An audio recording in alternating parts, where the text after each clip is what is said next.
ದೇಶದ ವಿವಿಧೆಡೆಗಳಲ್ಲಿ ಭಾರೀ ಮಳೆಯಿಂದಾಗಿ ಜನಜೀವನ ಅಸ್ತವ್ಯಸ್ತವಾಗಿದೆ.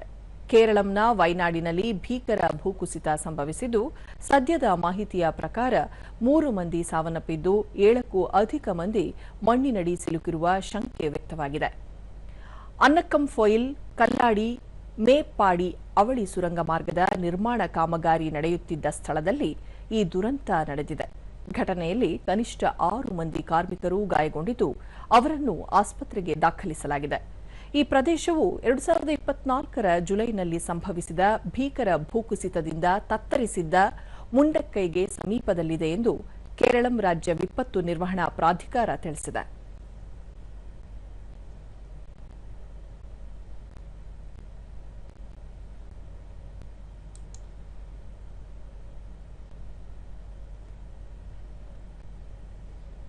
ಇನ್ನೊಂದೆಡೆ ಜಮ್ಮು ಮತ್ತು ಕಾಶ್ಮೀರದಲ್ಲಿ ಕೂಡ ಧಾರಾಕಾರ ಮಳೆ ಸುರಿಯುತ್ತಿದ್ದು, ಹಲವು ಜಿಲ್ಲೆಗಳು ಪ್ರವಾಹ ಮತ್ತು ಭೂಕುಸಿತದಿಂದ ಜನರು ಸಂಕಷ್ಟಕ್ಕೆ ಸಿಲುಕಿದ್ದಾರೆ.